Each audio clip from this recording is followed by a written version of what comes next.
నమస్తే బాబు. సార్ ఏంటి సార్ ప్రస్తుతం ఆంధ్ర రాష్ట్రానికి సంబంధించి ఈ కూటమి ప్రభుత్వం వచ్చి సంవత్సరం పూర్తయింది, మీరు చూస్తూనే ఉన్నారు కదా. ఈ సంవత్సర కాలం వ్యవధిలో మీకు ఎలా అనిపిస్తుంది, చెప్పాలంటే ఏం చెప్తారు? మాకు ఏమీ తెలియదు. ఇప్పుడు వాడు వచ్చి ఇడి మీద చెబుతారు, ఇడు వచ్చి వాడి మీద చెబుతారు. ఇవన్నీ రొటీనే.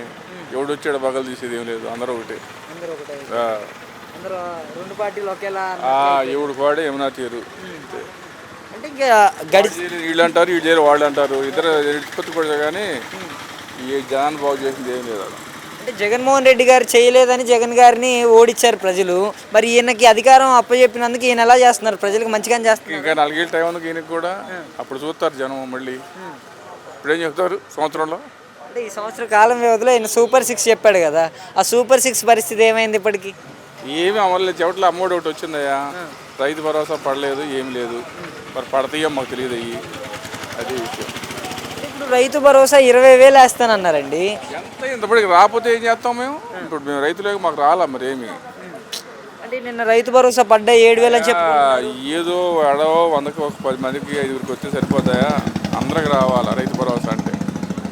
అది ఎడో 4 ఇచ్చి రైతు భరోసా వేసామంటే సరిపోద్ది. అందరికి రావాలిగా. అంటే గడిచిన ఏడాదిలో మరి పంటలకి ధరలన్నా మంచిగా ఉన్నాయండి. ధరలు లేవు, అది మాత్రం వాస్తవం. అన్నీ డౌన్ మార్కెట్లో ఉన్నాయి ధరలు. అపరాలు కానీ, మినువులు కానీ, కందులు కానీ, పెసర కానీ, ధాన్యం కానీ, మిరగాయలు కూడా మొత్తం A to Z డౌనే. రేజ్ మార్కెట్ అసలు లేదు. అంటే పోయిన గవర్నమెంట్లో కూడా రైతులు ఇలానే ఇబ్బంది పడ్డారా గడిచిన సంవత్సరం? అక్కడ ఇప్పుడు రేట్లు కొంచెం ఎక్స్పోర్ట్ ఉందో మరి ఏమో అది తెలియదు కానీ రేట్లు కొంచెం అప్పుడు బాగానే ఉన్నాయి. మరి ఈ సంవత్సరం మాత్రం మార్కెట్ డౌన్ ఫుల్. మినువులు ఎప్పుడు 8,000 9,000 అమ్ముకునే మినువులు ఇప్పుడు 6,500. పెసలు 6,000. ఒడ్డు 1,500, 2,000 అమ్ముకునే ఒడ్డు. మిరగాయలు 20,000 అమ్ముకునే మిరగాయలు 10,000. ఇంకేడుంది మార్కెట్? ప్రతి వాడు ఏసీలో పెట్టుకొని కూర్చున్నాడు. అప్పులేమో పుత్తినిండా ఉండే జనానికి. ఆ అమ్మడో ఈ అప్పులు చేరవడో. వస్తుందేమో ఆశ, మరి రేట్ వస్తుందని వాడు ఆశ. మరి ఇలా అమ్ముకున్నా అనుకో, రేపు రేటు పెరిగితే నేను బలైపోతాను, ఆయన బాధ. అట్లా ఉంది. మరి రేట్లు మాత్రం అన్నిటికీ డౌనే.